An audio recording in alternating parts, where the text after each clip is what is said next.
be clipped and, if necessary, replace certain circuits in the new plastic-covered wiring and get rid of this old cloth wiring.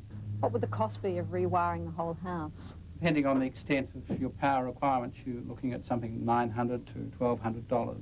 When you consider that you've spent $80,000 to $90,000 buying the house for the sake of spending $900 in order to protect your investment, it's certainly worthwhile. But until the house is rewired, this electrical jungle can harbour disaster. In the 1930s, houses had one electrical circuit to service one power point for the fridge, one for the iron, and say 10 lights. Later, as people bought new appliances, homes had a combination of old and new switches. By the 1950s, that original circuit might have 15 power points coming off it. By comparison, most modern houses are built with at least 5 circuits, because the average home has about 85 appliances, including the lights. It's easy to see how such a load on the old single circuits could cause a fire. Fortunately, the prospective buyer of this house had a pre-purchase inspection. It's all unseen. That was all transparent to me. I like the kitchen, I like the bathroom, you know, this is all very nice. But perhaps the stumps is my only consideration, and now I think that wiring's the one that I really have to worry about. And not at some time, but very soon. It's just not worth doing any electrical wiring yourself. In fact, it's illegal to interfere with any fixed wiring work, and there are sound reasons for keeping unqualified fingers out of the wiring, as the experts can demonstrate with nothing more than this power point, a wire stick, and this bar radiator. But is it really that easy to get the wiring wrong? It's very easy. Here's the back of a standard PowerPoint, and just making it simple, it is possible, for example, to turn those 2 wires around and get them in the wrong holes. Now, an electrician should be called to do that type of wiring. How can the average householder tell if there's an electrical fault or not? They can purchase a PowerPoint safety tester in any of the department stores, and all they have to do is plug it into their PowerPoint, switch on, and observe the lights. Well, the test is showing red. What exactly happens if you plug an appliance into that socket? Well, one of the worst things is that a metal appliance, such as a radiator, could become live. This radiator has been wired to a PowerPoint, as we've said, which is faulty, and as you see, the steel parts are live, and if I was to touch them, I would get a very bad shock. If not, throwing me against the wall or killing me if I had a bad heart. This fire wouldn't have started if adequate precautions had been taken. The kitchen had recently been renovated and additions had been built onto the back of the house. The circuit became overloaded and a fire started at the refrigerator power point. The elderly couple in the house are still too upset to talk about it. Keith Leach, a member of the family, was at the back of the house when it happened. He tells how it affected him and his parents. The clothes are gone. The furniture's gone. Well, I can virtually say a part of my life is gone. How do you put a value on, you know, little knickknacks like photos? The funny part about it was, you know, we're doing the house up so that they'd have a little bit of comfort in their old age. We're all back to scratch now. In some homes, a device called a circuit breaker is used as an electrical safety valve instead of the normal fuse. An open circuit breaker or a blown fuse means that there might be a fault in the circuit. Another safety device is an earth leakage protector.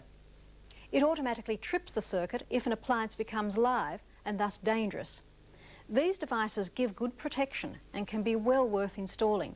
But there are different types of devices for different types of systems, so talk to your electrician first.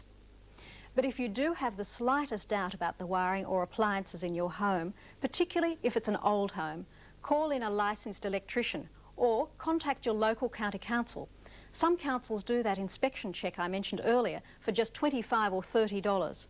The price of doing it yourself can be just too high. Last week we reported on these phony diet pills and the man behind them, Raymond Edward Gardner of Melbourne. Mr. Gardner had proved remarkably elusive when we tried to contact him about the extraordinary claims that are made for the capsules, But on Monday, he was summoned to appear before an all-party committee set up by the Victorian Parliament to inquire into alternative medicine and the health food industry. The committee, despite some hard questioning, didn't get very far with Mr. Gardner. Apparently he doesn't remember what's in the capsules, and about the best they got from him was a statement that he's not selling the capsules anymore. At the moment he's involved in selling jewellery by mail order. After the committee's questions, I tried to ask him a few of my own, but Mr. Gardner lived up to his reputation for fast footwork. Mr. Gardner, excuse me, my name is Sonia Humphrey. I'm from the ABC. I wondered if I might be able to have a word with you. Certainly you're not going to go away. Excuse me, Mr. Gardner. Mr. Gardner, excuse me. It's only a request. Mr. Gardner, my name is Sonia Humphrey from the ABC. I wondered if you might be able to spare a moment just to have a word with us. I would essentially like to ask you what's in your diet slim capsules. According to the analytical report that we've had from the government analytical laboratories at Pimble, they contain soya flour, milk sugar, and curry powder plus some other flavouring. Now, you've just told the committee that you don't actually know what's in them. Is that correct? Is that correct, Mr. Gardner? Is that correct, Mr. Gardner? You don't know what's in your diet slim capsules? And the last we saw of Mr. Gardner was a middle-aged figure sprinting off into the dusk of Little Collins Street, still with a blue hanky over his face. It's not our practice on this program to pursue people physically, but in the case of Mr. Gardner, we felt it was justified. Consumer Affairs departments all around the country have received complaints about his products, and we've had a large number of letters ourselves. We do feel that Mr. Gardner's demonstrated reluctance or inability to discuss the contents of his Diet Slim capsules speaks loud and clear for itself. Our recent report on Halbert's SA, the American outfit flogging the amazing book of the bonds in Australia and the amazing book of just about everybody else, has prompted letters from all around the country, from viewers saying they too have now received the so-called unique offer. What's really amazing, of course, is that all the books are the same, only the names change, little else. And apparently, Halbert's are now up to the letter C. A few days ago, Eric Campbell, one of our researchers, received the offer of the amazing book of the Campbells in Australia. And again, the same old line that the Campbell name is very rare. By Halbert's reckoning, there are only 300 Campbells in the country. Yet a quick flip through the Sydney phone directory alone reveals listings for close to 2,000 Campbells. Now, while Halbert's might have only reached the letter C in Australia, its Canadian operation is far more advanced. Naomi Hayden from Canberra has written to tell us that she's received a letter from a cousin in Canada, who in turn has received Halbert's offer of the amazing book of the Sparks in Canada. And like the current batch of letters going out to thousands of Australians, it regurgitates the spiel that the name Sparks is very rare, that there's an unusual coat of arms, that ancient archives reveal that it's over 600 years old, and all the other guff that's common to every letter, regardless of names. Well, criticised by the Society of Australian Genealogists, the subject of a public warning from the New South Wales Consumer Affairs Minister, Halbert's has now been told to change its letter or face prosecution for misleading and deceptive advertising. Well, this week the author of the letters, the man behind Halbert's SA, Dennis B. Hasslinger, is paying a flying visit from America. Now, we invited Mr. Hasslinger to appear on the program. He accepted, and we hope to bring you that interview tonight. But he's now had a change of mind, saying he could, and I quote, see no point in digging his own grave, end quote. He's also declined our request to be photographed. He says he's not very photogenic. Well, son Doug, Halbert's man down under, is not so camera shy. Following our last report, he was keen to appear, but it seems like father, like son, he too has now had a change of mind. At close to $40 a copy, the hustling Hasslingers stand to make a fortune if only half the 3 million Australians who receive their letter take up the offer. One person who's far from impressed is Nick Vine Hall, the director of the Society of Australian Genealogists. He recommends Compiling Your Family History, a joint ABC Society of Genealogists publication. It's available from all ABC shops for $4.95.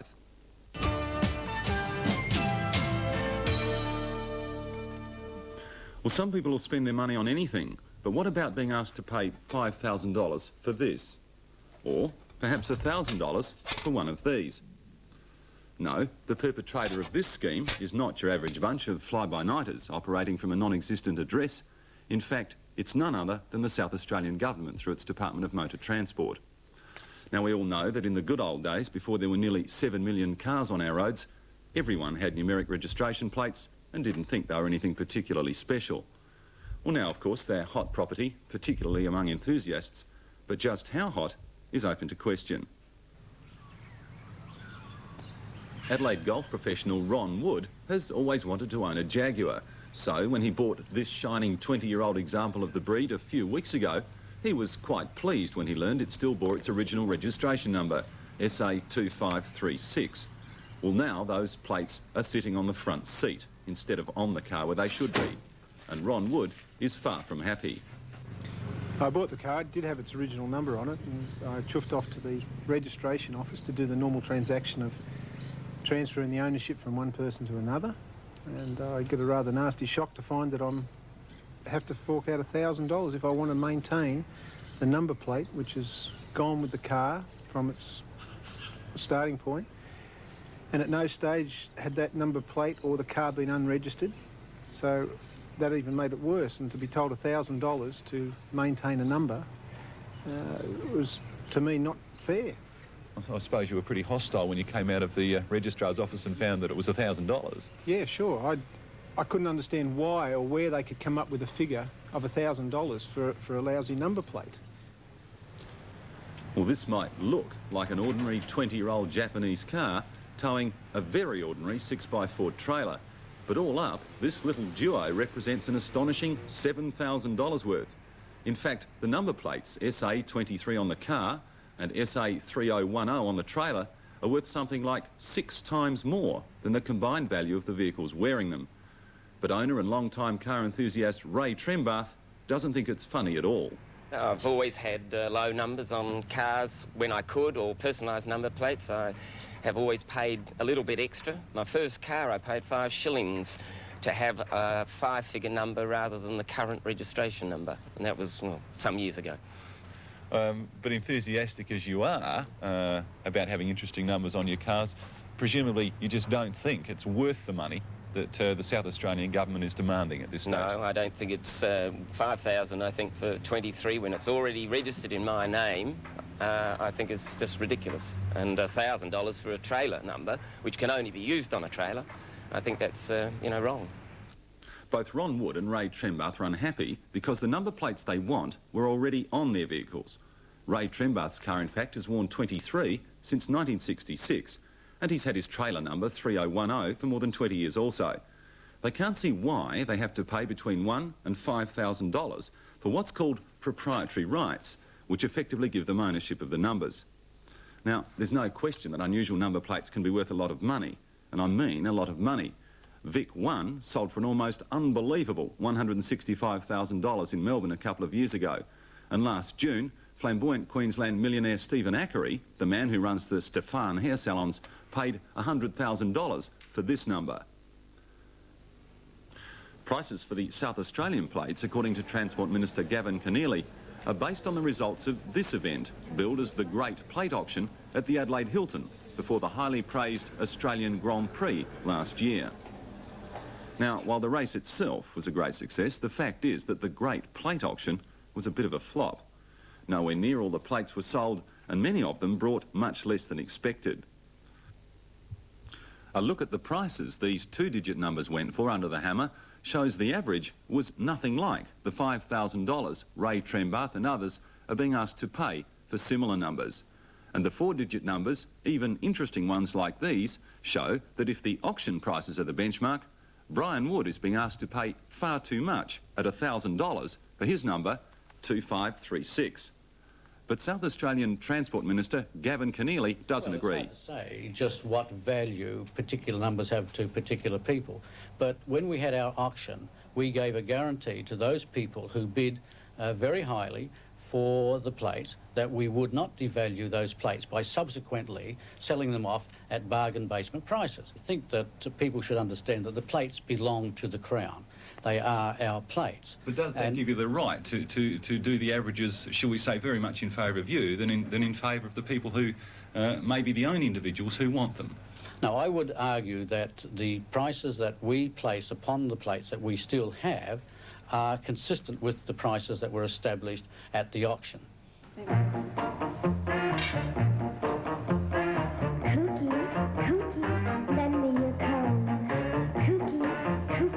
Well, back when white sports coats, pink carnations and blue suede shoes were all the go,